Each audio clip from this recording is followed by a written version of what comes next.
Welcome to Turf Talk with Matt and Casey. This is episode 15.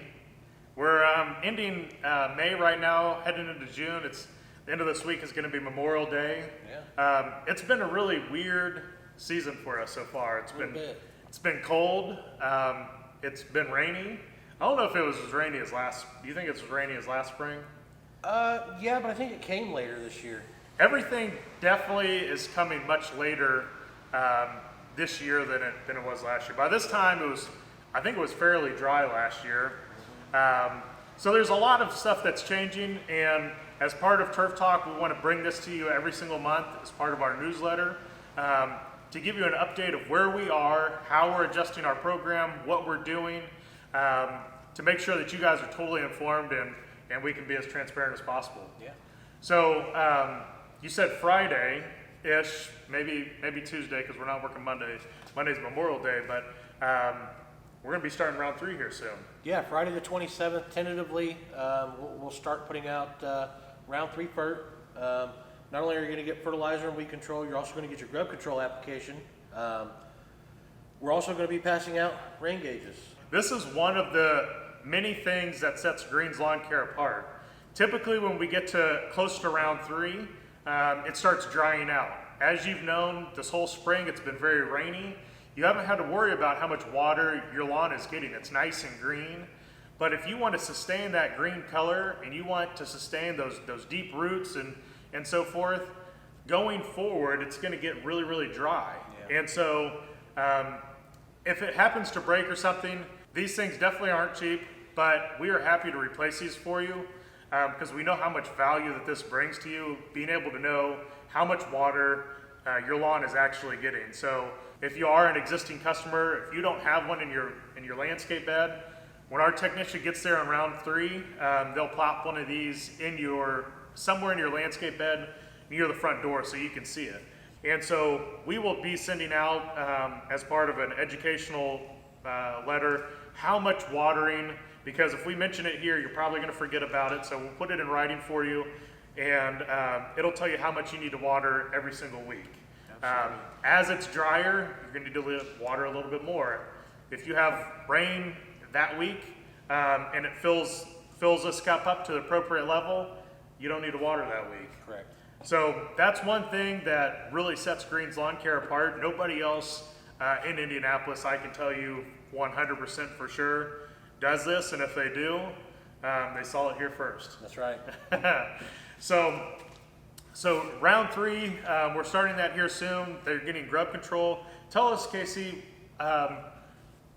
what's the difference between from round 2 to round 3, like from the fertilizer standpoint, and why are we so adamant about everybody having grub control? Why do we add it into the packages? Sure. So in round 2, what you received was a 10-03 with preemergent, which is the crabgrass preemergent. That's to keep the crabgrass out of the lawn. It's a low nitrogen. In round 3, what you're going to receive is a 1505. It's a little higher dose of nitrogen because the grass is starting to slow down its growth rate. We want to keep that nice green color, plus kind of boost that growth rate a little bit so that it's outgrowing any funguses or any stresses. And we're going to add that grub out because grubs, this is the typical time where they're really active and they're feeding on the roots of your grass. You're not going to see the damage right now because everything's still nice and wet, the grass is staying healthy, it's not fighting for nutrients and moisture, but as those grubs move across the lawn, they're feeding on those roots, and your roots are going to shrink because the grubs are obviously eating them, which means the grass is very shallowly rooted. It's not going to have access to moisture, it's not going to have access to nutrients, and when we start seeing 85, 90 degree days where that grass is stressing, you're going to see the areas where those grubs are feeding are going to start to turn brown. Yeah. You might also see some animal activity in those areas. Birds, skunks, possums will attack those areas, and they'll shred the turf looking to get to those grubs. You might even notice that when you're mowing, when you pass over that area, the grass just kind of peels away. That's a great indicator that you've got a rooting issue going on. Typically this time of year, that's going to indicate grubs. So we're going to put that preventative down. We're going to knock those grubs out of the lawn. You may even see, and this is a bonus side effect, you may even see a reduced number of Japanese beetles and June bugs in your area. Those things are horrible for your landscape plants. That's not a guaranteed side effect, but those grubs do mature into June bugs and Japanese beetles. So you may see that reduction. Awesome. So one thing that was really interesting that Casey just mentioned was, so you have this grass, it's nice and tall, and then underneath the soil level, let's say the root system, typically they say however tall you mow the grass is about how deep your root system is. So if you mow your grass like an inch deep or inch tall, your root system's really, really shallow, and it's gonna make it really, really hard to survive in the heat. So that's why in Indiana it's recommended 3.5 to 4 inches to mow your grass, so then you have a deeper root system. That's correct. And then you have these grubs that come along and they're eating organic matter, it's in the ground, and it just happens that they're eating all this, because the roots are organic matter too, so they just happen to be eating these roots. They don't necessarily hate grass, it's just their natural food. But then he said that if they eat all this grass, it leaves maybe a really, really shallow root system. That is kind of the same as what would happen if you plant grass seed in the spring. Right. It doesn't have time to really develop a deep root system. It's still rooted very, very shallow. And then when it comes time to get to the heat of the season, it can't survive because it can't obtain enough water to survive, and it dies off. And so if you plant grass seed in the spring and it dies off, which we hear all the time, we refuse to seed in the spring, but a lot of companies do, and we get those calls all the time as, hey, our grass seed died, blah, blah, blah. It's the same thing as if you had grub damage. It's not the same, but it's almost similar results. Absolutely. As if you did have grub damage. Now, one really awesome thing is we guarantee that our grub control is going to work. It's one of the things that sets Green's Lawn Care apart is we guarantee the results. So if you do have damage, we will reseed those areas. Absolutely. That if you're a customer of ours and we put down grub control at the correct time, you came on as a customer within time to get grub control, not after grub control season, but within grub control time, we put grub control down and you still get grub damage, we will reseed that area for you for free, slice seed, whatever we have to do to make that right. That's just a guarantee that we have. Absolutely. So that's a lot about what our fertilization program looks like. From round 2 to round 3 is what you guys are getting ready to have. But let's kind of flip over to the pest control side. Sure. It's really rainy, so that's pushing bugs to want to come inside where it's less wet. Perimeter pest control is super, super important right now. Let's keep those pests outside. Absolutely, Matt. Pests, like you said, are looking to come into the home. Our perimeter pest spray is going to go 3 feet up, 3 feet out from the foundation of your home. It's going to create a barrier all the way around the home that's going to keep those pesky, creepy crawlies out. On top of that, with all of the rain that we've had recently, there's going to be puddles. Those are perfect breeding grounds for mosquitoes. Temperatures are perfect right now for those mosquitoes to be laying eggs, for those eggs to be hatching, and for massive amounts of mosquitoes to be invading our backyard living areas and anywhere that we're outside, enjoying the outside weather. Mosquitoes are going to be there. Our mosquito treatment, also 100% guaranteed. We're going to come in, we're going to fog all your foliage as long as it's not blooming. We also are going to be carrying on our trucks mosquito dunks, which we can put in standing water, and it's a larvicide. It'll stop the mosquitoes from turning into full-grown mosquitoes. So we're going to prevent any eggs that are on your property from hatching and becoming adults. We're also going to inspect your gutters and the rest of your property to make sure that there aren't breeding areas for mosquitoes that maybe we can't treat or Gotta give a referral. yeah, we're going to give you the advice that you need to repair those or remedy those situations so that you're reducing that number of mosquitoes. And one big thing is that a lot of people don't think about, they see the mosquitoes, but well, one, they have no idea where they come from, Right. which is standing water. Mosquitoes lay their eggs in standing water. That's where they breed. So if you have standing water around your property, that's a great way. Flip over those, bird baths every now and then, get rid of those.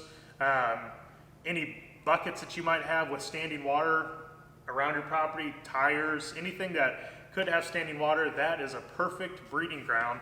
And that's why Casey mentioned gutters. Because a lot of people, believe it or not, don't clean their gutters very often.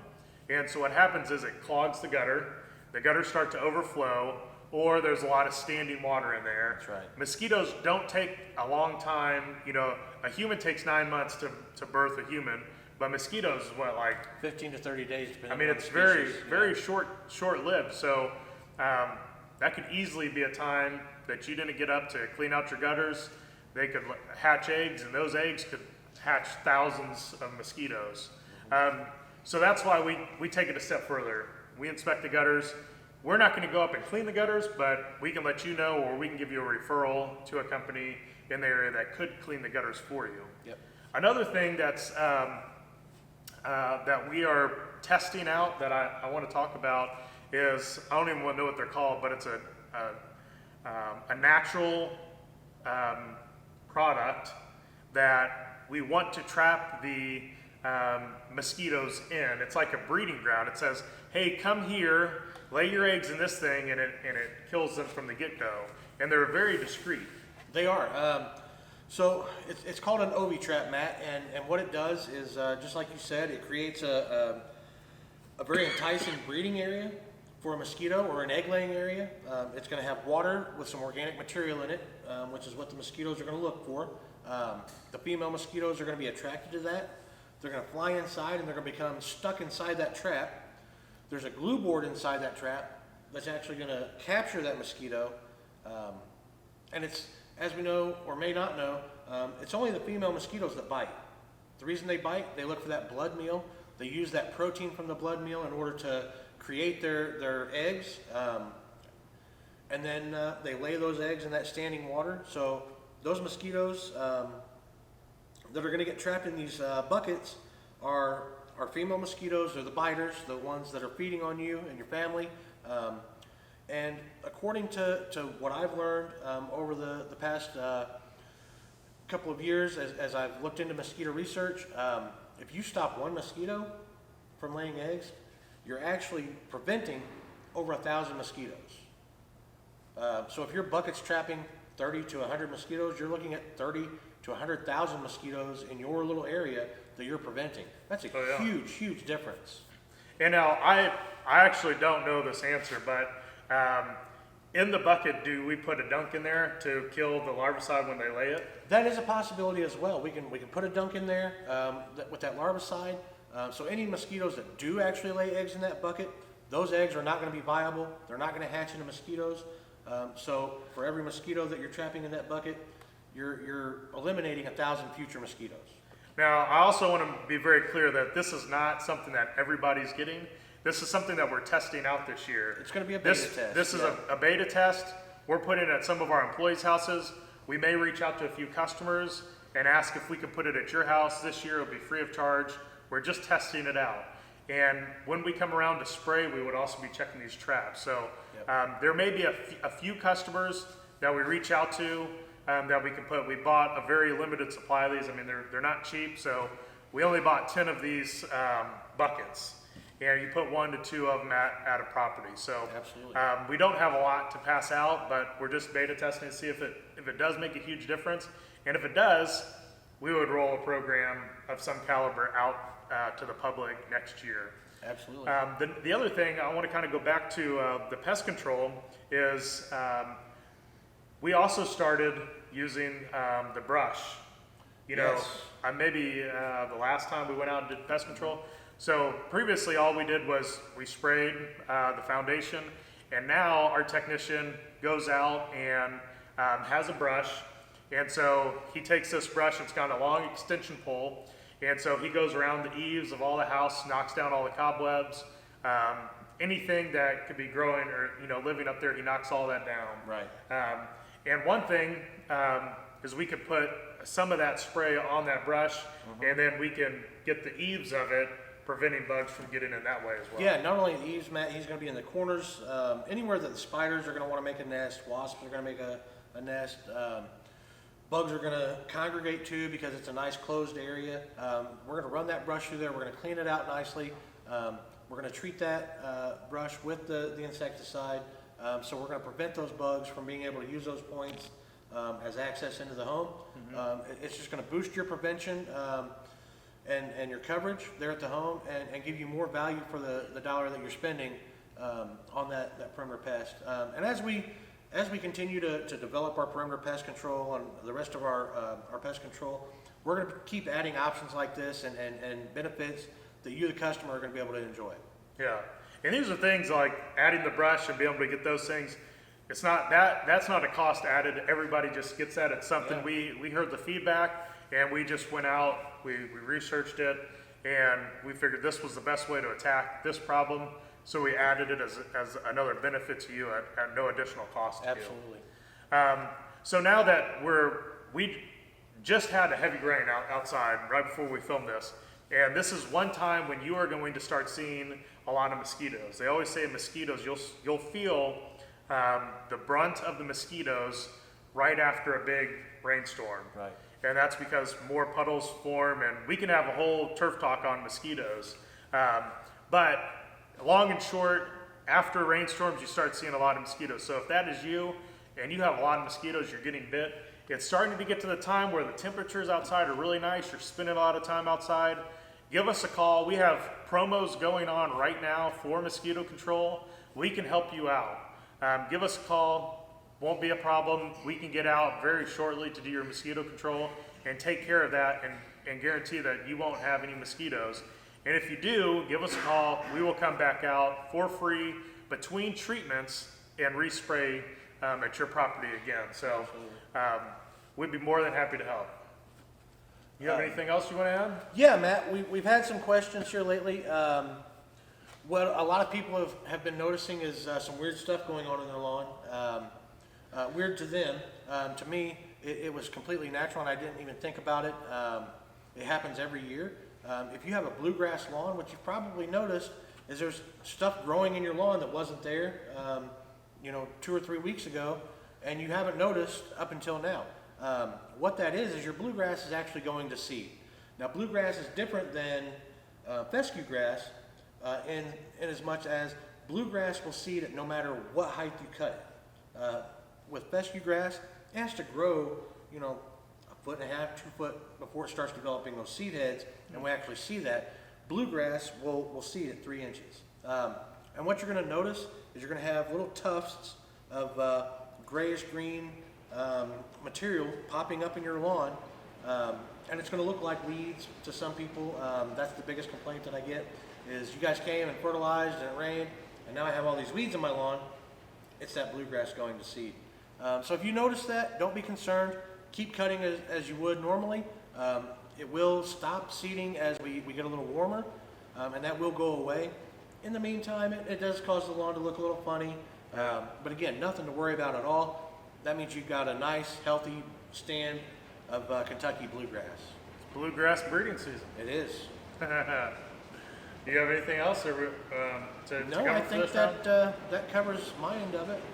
Well, that's all we have for Turf Talk. This was episode 15. We'll see you on the lawn. See you on the lawn.